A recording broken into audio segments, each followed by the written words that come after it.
Hello and welcome to Flat Hat Online. I'm digital editor Kayla Sharpe, and with me today is Katherine Ambrose and Liz Jacob, candidates for Student Assembly President and Vice President. Thank you so much for being here today. Thank you for having us, Kayla. We're excited. So to begin, would you mind telling us why you're running for Student Assembly? Well, Kayla, when Liz and I first met, it was back during the freshman orientation training in August, and I think that we were brought together by a really genuine mutual love for the college and a way to be able to give back to the community that had already given us so much. And I think that is really evident in every single part of our current platform, is the love and the care and also the desire to serve the community that has given us all these experiences. And when I think about why I made the decision to join Katherine and to really take this forward, what really stands out to me is the idea of community and the idea of what William & Mary as a community has meant for me. I think more than anything else, William & Mary has taught me how to be myself and how to be so happy fulfilling my passions and chasing passion. And I want every student to have that experience and to have that opportunity to experience passion and to experience community support. And I think that's really what we want to take forward in our campaign. I think that we both really have strengths as leaders in being able to serve our community, and I think that this is one of the best ways that we can be able to give back.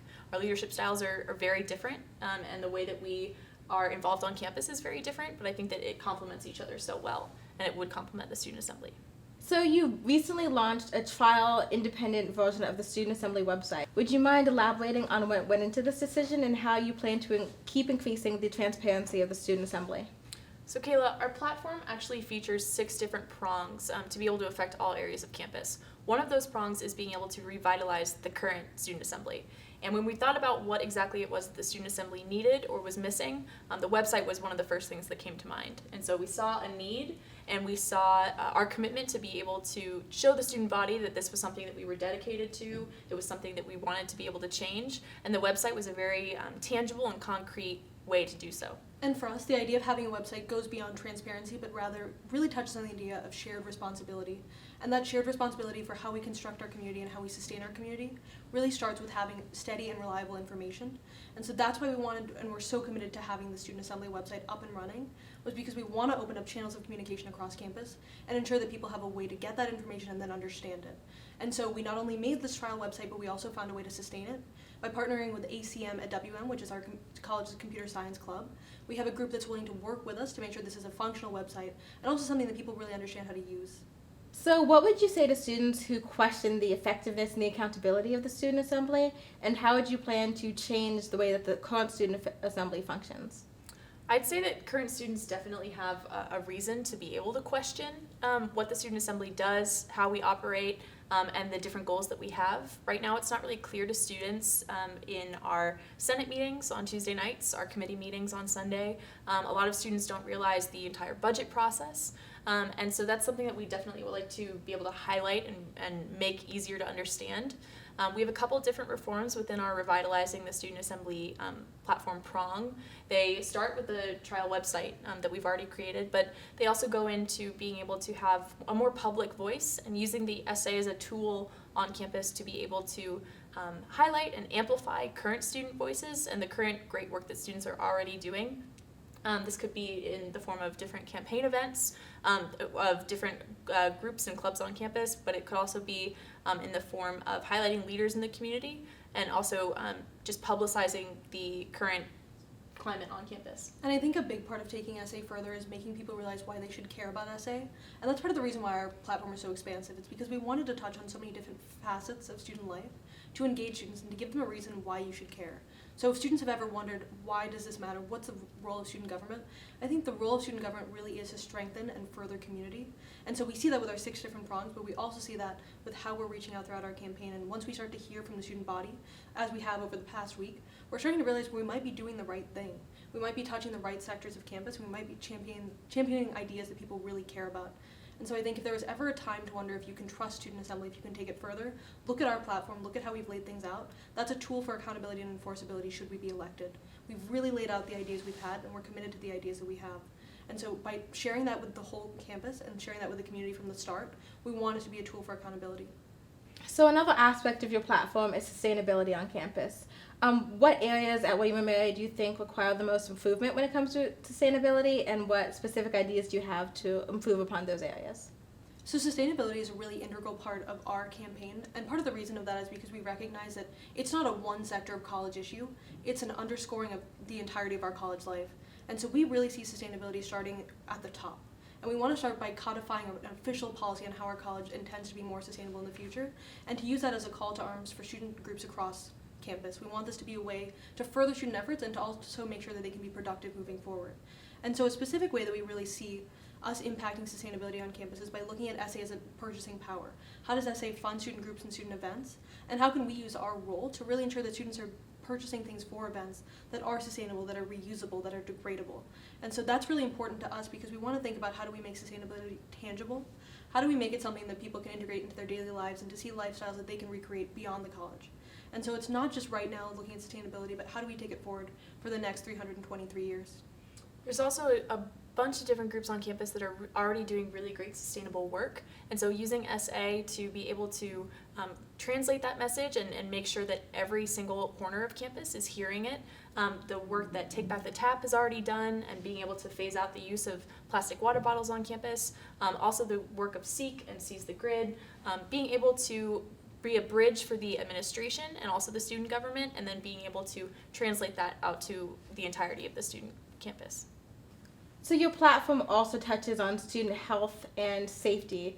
What are some specific ideas you have to improve those areas of campus life? So we have a couple different programs associated with our student health and wellness prong. They deal with the issues of sexual assault or sexual harassment, also looking at the current health center and their different kinds of resources that they offer to students, and then also looking at the counseling center and the mental health piece of student health and wellness. I can start out with kind of going into a little bit more about the sexual assault and sexual harassment piece.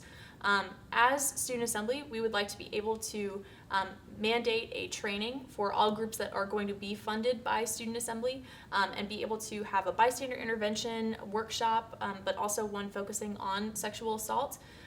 That would leave us with having hopefully at least 2 members of each club or organization that does receive SA funding, being able to act as a resource to others in their social circles or their group on campus. It's a way to touch a lot of different areas and a lot of different really great organizations. We'd also like to be able to provide more resources and more education to the faculty here at the college. We'd like to have greater communication and greater interaction with the faculty assembly, and being able to have teachers and professors and administrators who already do so much for the students, being able to take it a step further and be able to serve as a resource to students who might be going through some really unfortunate circumstances. And so when we consider the health center and the counseling center 2 great resources that we have on campus, we wanted to think about how we strengthen channels of communication and make this more of a resource for students. So looking specifically at the health center, we recognize that we cannot have a sane nurse on campus, and so we want to think about how we can help connect students to these resources beyond campus. So working to ensure that we have safe and reliable transportation, whether that's with the William & Mary Police Department or with a parallel service like Tribe Rides, that could then be a safe resource for students to take advantage of. In addition, we want to work with Hope to launch the first sexual health screening day at the health center to further advertise STI testing that we have available, as well as birth control options, to get students in the door and to understand how they can use these resources while having their own safe and healthy sexual ethic. In addition, we want to look at the counseling center and think about how we can work with them to make sure that their model is always clear to students, so that students understand why we as a university are forced to make decisions with limited resources, so that they know how hard our departments are working to be resources, and so that they also understand what is available beyond the college campus, and how we can work with programs like Tribe Rides to strengthen those resources. If elected, how would you work to reform the relationship that students have to the faculty and academic side of their lives on campus? So Kayla, we do actually have an academics piece as part of our platform. A couple of the main points on it include a mentorship program started between the administration and students looking for a mentor on campus.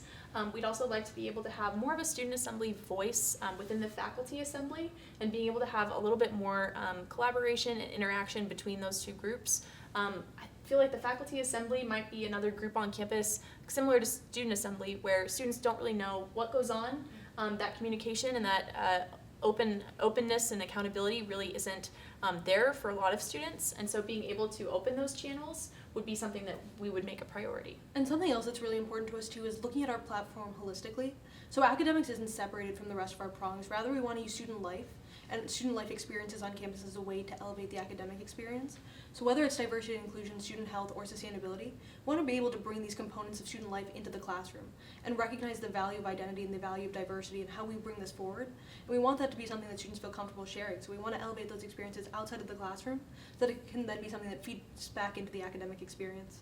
So what voices or student groups do you feel are underrepresented in the Student Assembly? And if elected, how would you work to make SA more open and inclusive?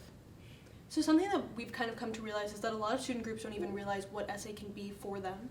They don't realize the resource, whether it's in a marketing and publicity lens, whether it's in a connection way, or whether it's in a financing way. And so something that we want to do is ensure equal and reliable attention from SA and collaboration and communication with SA. And so there are a lot of groups that we see as underrepresented. It's not just organizations, but also different pockets of campus life. Whether it's athletics or grad students or international students, we've kind of come to realize that a lot of voices are not being heard. And so something we want to do is strengthen undersecretary and secretary positions as they currently exist, while also creating new ones, like an undersecretary for athletics. All right, so your platform covers a wide variety of issues ranging from sustainability to transparency to mental health. How do you plan to get all of these promises accomplished in the 1 year that you have in office? So Kayla, what's a little bit different about our campaign and our platform is that when we were first crafting it, we made sure to reach out to not only a variety of student voices and student groups, but also the administration to be able to make sure that each of our ideas that we did detail in our platform was something that was feasible, was something that we really saw ourselves as being able to accomplish in the 1 short year that we would be in office. In addition, our platform isn't a Katherine and Liz just brainstorm. More than anything else, it's a result of collaboration and a result of different ideas from different groups on campus, different individuals on campus. And so that's really where we see feasibility and implementability come through, is when we think about how we can make students care about Student Assembly and about the work that's happening across campus. And by connecting that passion and those different kinds of drives and motivation, that's how we see this working. It's not just Katherine and I championing these ideas forward, but rather letting other people come forward and letting other people lead with their own passions, their own interests. That's how we really see this being feasible. And although there are so many different points, we realize that our platform is quite expansive and comprehensive. I believe that that's what the students should hold their student assembly accountable for. I believe it's something that we could really be able to deliver to them and something that they deserve and that they should expect from us. All right, Katherine, Liz, thank you so much for your time and thanks for being here. Thank you so much for having us today. We really appreciated the opportunity. For continuous coverage of the 2016 Student Assembly elections, be sure to visit flathatnews.com.